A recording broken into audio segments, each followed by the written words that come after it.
Bismillah, Assalamu alaikum, and welcome to Daraja. This is Omar bringing you the Stairway to Your Higher Self podcast. Daraja is an Arabic word that means levels, stages, steps, or degrees.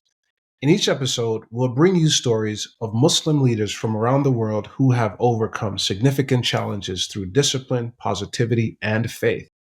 Our goal is that you'll be inspired through their stories to reach your higher self. Welcome to Daraja.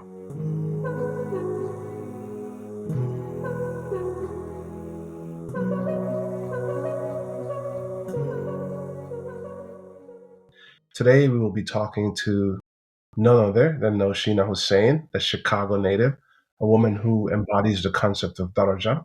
A note for our listeners, we're recording this in the middle of the conflict between Hamas and the Israeli government, and we thought we would take a slight detour and just talk about how we're feeling. So, Nausheena, jump right in. How are you? I am all over the place. I am feeling anger and I'm feeling guilt. I'm feeling some betrayal. And somewhere in all of that, I still have a glimmer of hope.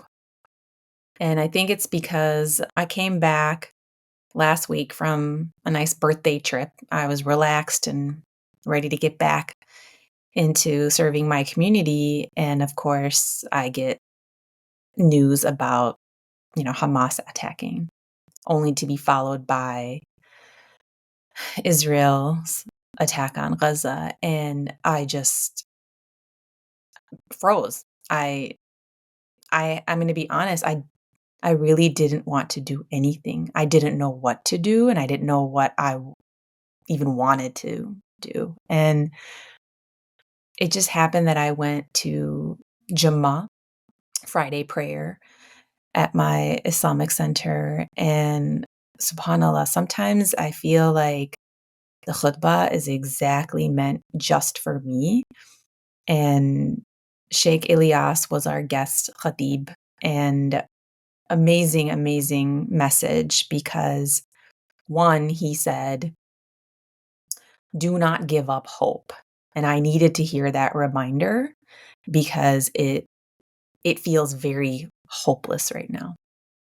And when I think about his reminder, I recall when I had the opportunity to go to Jerusalem, I visited Hebron and Camp Ida, a refugee camp there.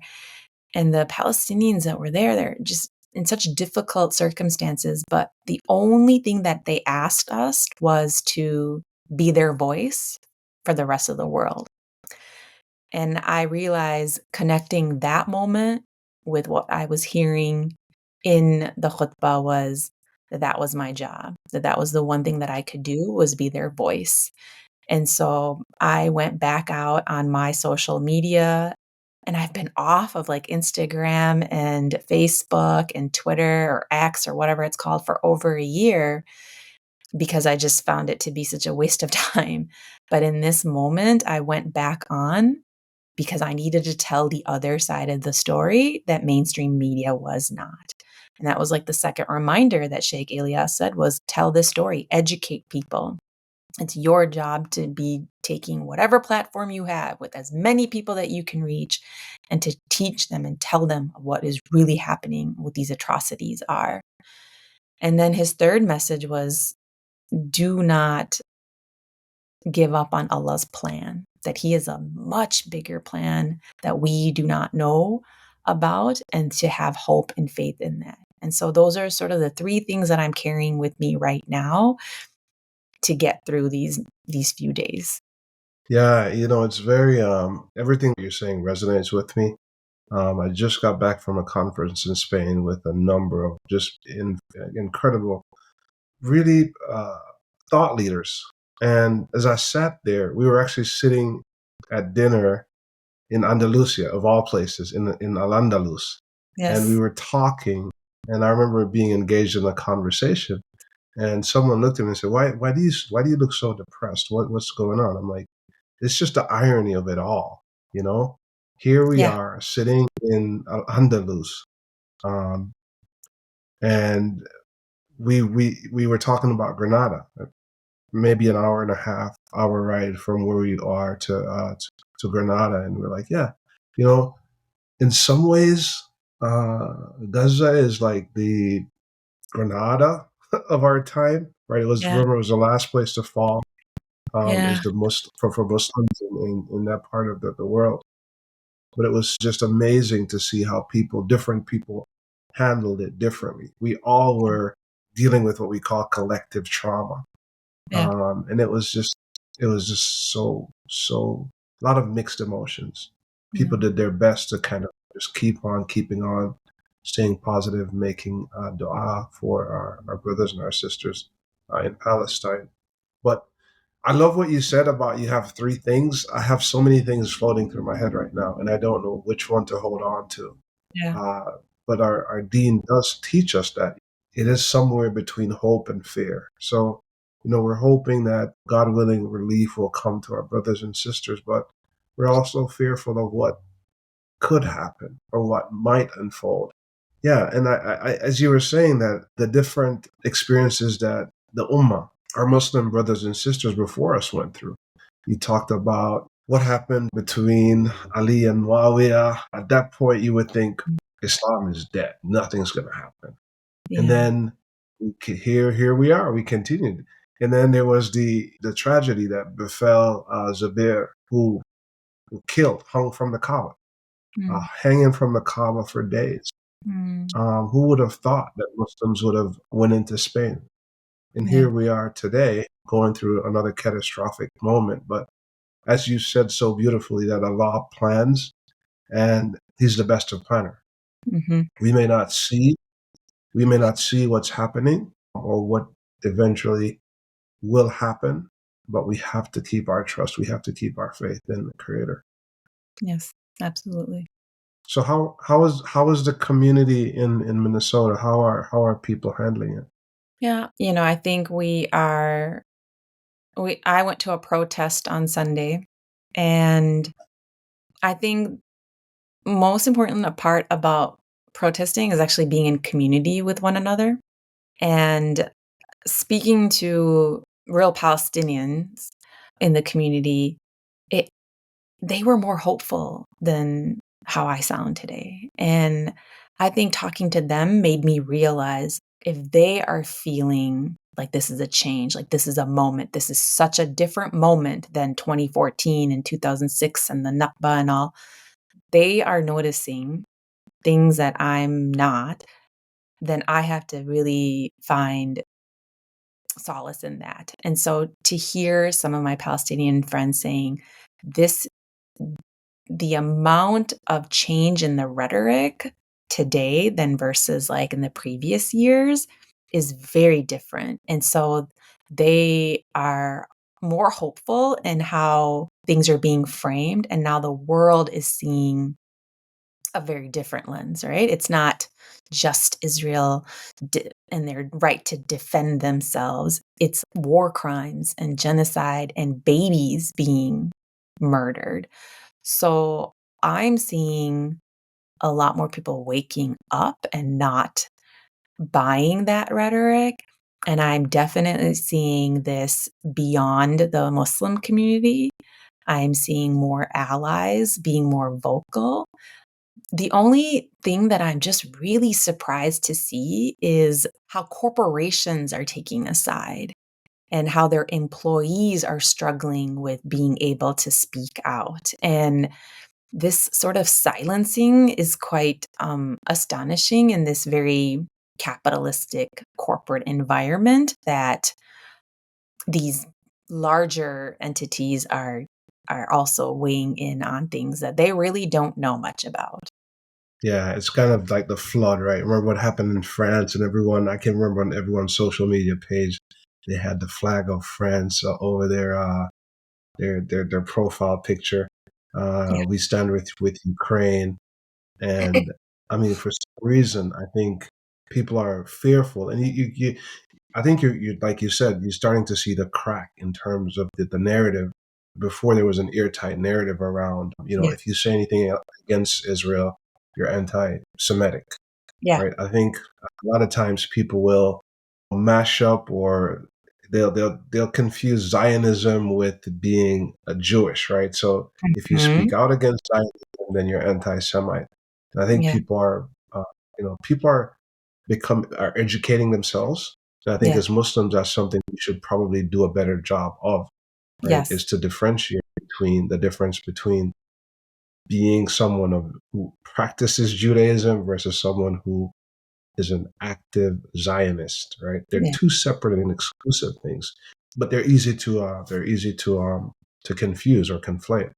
Right. What can we do from your perspective? I mean, you've done a lot of amazing things, and I'm sure you've gone through challenges. Nothing as challenging as this.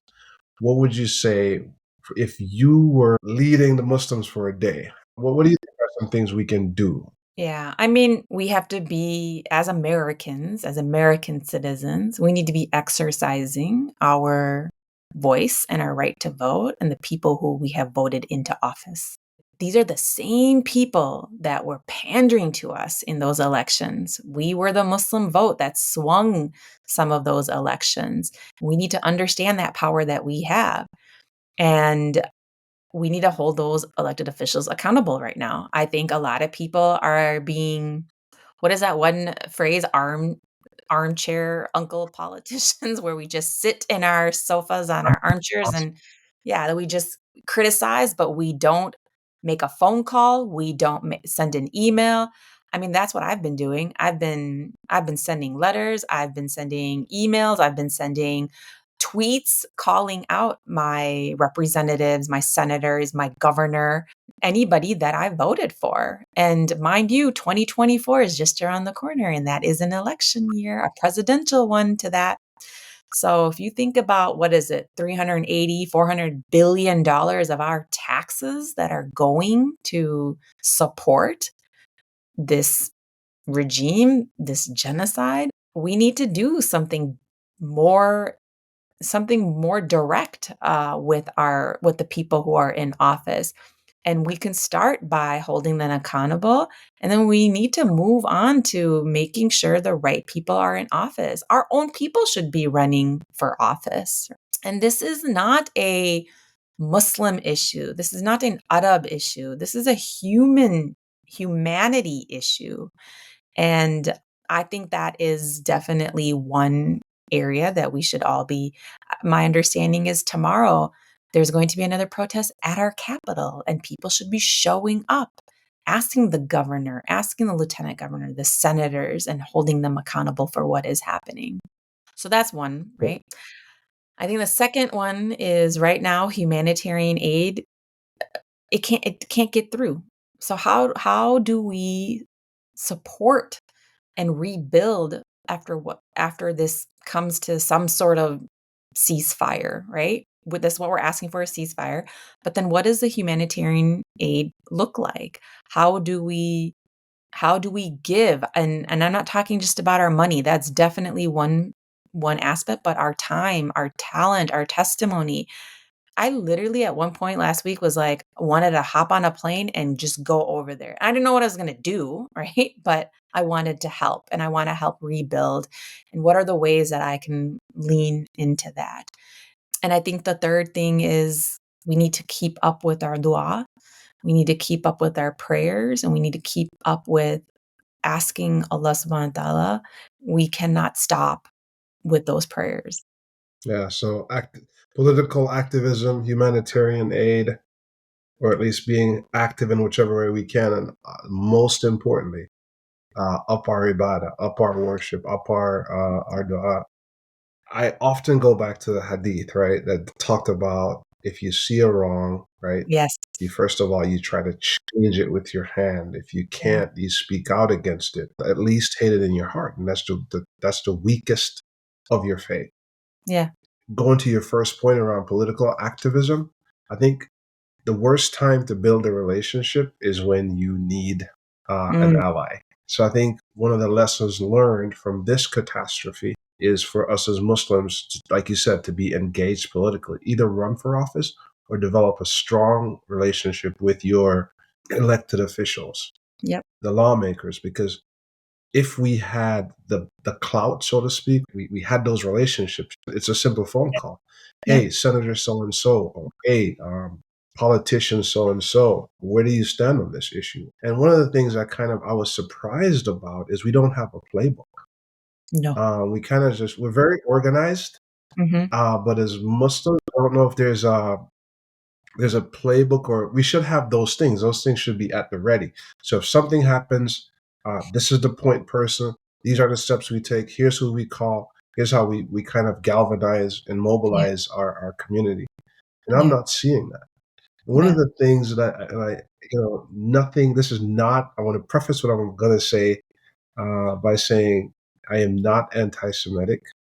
I don't stand with Israel. I don't stand with Palestine. I don't stand with Hamas. I stand with the truth.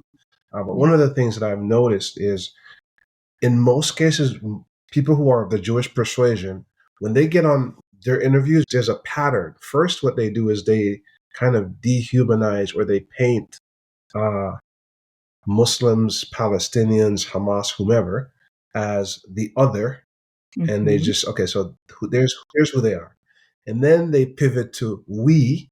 The Mhm. we meaning you, Mr. or Mrs. Interviewer, or you Americans, and us Israelis, we have a lot in common. And Mhm. they are the enemy. And Mhm. we need to work together to defeat Mhm. the enemy. And it's any interview you see that's going to attack Muslims or attack Palestinians. That's usually the playbook. You see it. It's like a script. On Muslims, on the other hand, I think we're getting better. We're becoming more sophisticated. And Yeah. I'm very excited to see that. And I hope we continue on that Yeah. trajectory. I mean, 9 Yeah. 11 taught us a lot. Oh, yeah. I think we still have a lot more to do and much further to go. Yeah. One thing that I was recalling was Allah does not change a condition of a people unless they change themselves. When I used to hear that, I used to think about the Palestinians alone. The Palestinians are Mm, not changing. Their condition is not changing because they are not changing. But after Friday's khutbah, I realized the condition is not of the people of Palestine, it's the condition of the Ummah. And it's all of us collectively that are not changing to the better, that it is showing up in this genocide. And so it made me realize how much our community, our Ummah, whether it's in Minneapolis, in America, or globally, the Muslim community is not united like the Jewish community is. I think we have so many problems within our communities based on race and madhab and ethnicity and socioeconomic, like you name it, we have it. And we are not going to see changes in our ummah unless the collective ummah changes. Why are you yeah, smiling?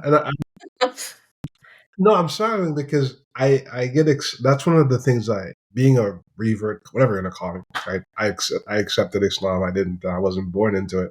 Sure. But one of the things I loved, I remember, was standing next to a Jordanian, a Palestinian, an Indian, a Yeah. Black African, a Yeah. white American. And I was like, it was such and we all, regardless of our differences, we all were making the sajda together. We were making ruku together. And it was one of the most, and I still admire it. Whenever I go places, people say, "Why are you so happy?" I'm like, "Because I'm around Muslims." And Yeah. it's not a monolithic. We're not a race. Or if we're a race, we're considered a human race. I Yeah. think, and that's one of the strength, but it could also go against us. With Judaism, I think it's a race, it's a religion, it's a philosophy, it's many different things. Yeah. Islam is just, I think it's far more Mhm. comprehensive and complex. Mhm. Um, but therein lies the opportunity and the challenge for us, Yeah. because if Allah is going to test us, and He's going to see who is the best of us, we're going Mhm. to get on each other's nerves. We're going to Mhm. drive each other crazy. But we're going to pray together. We're going to fast together. Yeah. We're going to make Hajj together. Yeah. And I think that's where it's going to require a lot of humility on all of us, Mhm. everyone, right? If you're from this part of the world, it doesn't matter. And that's the Hajj. You think about the Hajj. What is the Hajj? I don't care who you are. No, like I remember, I was telling my friend the story that when I went to Hajj, I was blessed to go to Hajj this past Hajj, and I saw a guy. We were standing in line, and he cut the line. I'm like, who is this guy? And I was getting ready to like get. What are you doing? And for some reason, Allah, I don't know what happened, but Yeah. I didn't say anything. Um, and he let him be, and then we ended up being roommates. He slept right next to me. It ended up that he was the CEO of Dannon Middle East, right? No. And he's a beautiful brother. I love the brother to death. That's what Hajj teaches us. Don't get ahead of yourself. Be Yeah. patient. Yeah. Be humble.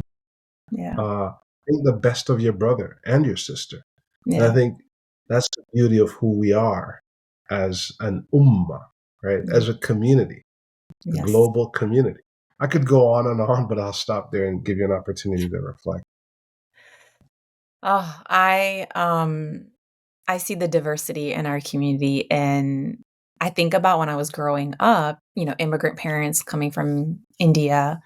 We were, somewhat isolated. It was just family because that's all we knew. And so in my Muslim side was just my Indian family, and then I would go to school and it was all non-Muslim and predominantly white. And so those were the only two worlds that I really knew until I got to. You went to four, I think, yeah, again, right? So this is really interesting because this is how Allah, like, you're like one of the most well known, or you have such a wide network, and that's part of your personality, right? So I didn't mean to interject there, but I got excited because I know you went to like four different Yeah. like. So It's can you talk about that? yeah. So when you're a new immigrant family and you're growing, you grow out of certain homes, right? Because there's not enough space. And so because of that growth, my parents kept moving to different parts of the same suburb, but I ended up going to four different grade schools. Three out of the four predominantly white, but the third one that I was at in the middle of these four happened to be on the sort of the border of, I shouldn't say the border, but like the halfway point of privileged suburb and not so privileged suburb. But that school was 50% Latino and they looked like me. Didn't speak the same language, but these little brown kids looked just like me. And I thought, oh my God, this is so great. And I'm telling you, that third, fourth, fifth grade that I was there. I loved it there. I loved it there. And then, of course, our family grew some more, and we ended up moving from there into the whitest, not diverse neighborhood, which I found very challenging to live through. But then, as soon as I got into middle school, I got to see all my friends from all those other grade schools. So, talk about like planting the seeds for networking, right? It was me being able to move around in these different schools. And then from middle school, when I went to high school, then I saw even more people. So it did become a little bit more diverse, but it wasn't until I went to college that I was interacting with Muslims from different ethnicities. Like it blew my mind to see the diversity in Islam across the world and to see that in my MSA and be able to appreciate that you didn't have to practice Islam in just one way, that there was so much diversity in how people practice. And I appreciated being able to, I don't know, have the space to like learn about different ways and different cultures and the way the different schools of thought even were. And shockingly, the few Muslim friends that I had in high school happened to all be Shia and not Sunni Muslim, which I identify as. And all I could think of was because they look like me, I found real friendship and sisterhood in those for women. And to this day we're still friends, but I think it's important for us to not seclude ourselves from those differences and from that diversity, because it really helps you grow into a better human being. Yeah. We have to apply grace, we have to apply dignity, we have to apply hope. We have to remain strong in our belief. Like you said, political activism, humanitarianism, and religiosity. Yeah. You have to remain hopeful. We have to Yeah. stay connected to our Creator. It just reminded me, I have a friend, a rabbi that is on one of my social medias, and he posted something that I pray for a day. I look forward to a day. I see a day where the children of Isaac and the children of Ismail will play together. And I think about Dr. Martin Luther King's speech, right? And then the story of Ta'if. And it just gives me hope that, yes, I can see that, I can envision that. And that's how we can speak it into reality, right? Is to imagine a more just world and imagine a more beautiful world where people of differences can come together. And it may not be this generation, but it certainly can be the next generation. Yeah. The beautiful things I think about people of the Jewish persuasion, they've suffered. Let's not forget that. They were people Right. who they were almost wiped off the face of the earth. You have to think of the struggles that they've had. We have to recognize, acknowledge, and appreciate the struggles Yeah. that they have and how far they've come. Yeah. And if if God can give them that success, I think Muslims can also have that success. Jewish people are very organized. They're very deliberate. They strive, and the fruits of their labor are coming Yeah. to bear today. Yeah. Um, Whether it's in the political sphere, it's in the media, but let's acknowledge that. Yeah. And Yes. we pray for them. We hope, and not all Jews. I don't want to classify in like Right. there are Jewish people who are against Zionism, Yep. right? But the broader point is, I think, through that struggle and through striving, being almost eliminated, Yeah. they were able to rise from the ashes. Yeah. So, And I agree with you. I mean, and I've been watching, there are many Jews that can't speak out because they are then characterized as being self-hating Jews and being anti-Semitic and a whole slew of other words. And then there are those that are speaking out and appreciate those allies completely. But there are many moments where I'm just really impressed by the way that this community pulls together, especially after all of the atrocities that they have faced. I constantly think about the stereotype of, Indian Pakistani parents always want their kids to be doctors. And it's great. there's There a are ways. tons of doctors, mashallah, right? But like, we don't have a single hospital, we don't have a single healthcare system that serves Muslims, that is, based in our religious needs. And I just think about, there are so many Jewish hospitals, there are so many Jewish doctors and clinics, and they have some of the best healthcare facilities. And it was because they weren't allowed to receive care from certain hospitals. They were being barred from getting the healthcare that they needed. And so they didn't just sit around and die.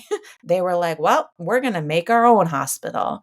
And so when I see Yeah, that type of resilience, I'm just so impressed by it, right? And I look at our inspirational. Yeah. Muslims and I'm like, man, we've been suffering for Islamophobia for so many years, and yet we have not done big systemic changes for our Well, community. So, we are. I think because even like you're a Chicagoan, right? We're gonna own you. Like you're from Chicago. I okay. don't care where you go in this. You're a Chicagoan. Yeah. But we have like here in Chicago, we have a beautiful Muslim brother, Brother Jawad. The insight is here. He took over recently in a predominantly black community.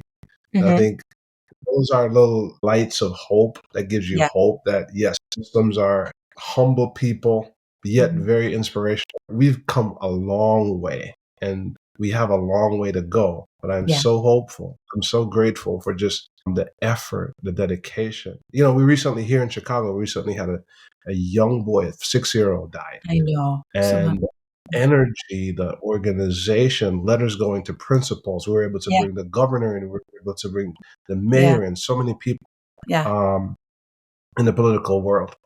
They all came and they supported. And, God willing, this is something that we could build on, right? yes, Hopefully, our leaders in Chicago will continue to, leverage those relationships, not just during time of crisis, right. but for the Muslim community, but in times of crisis for other communities.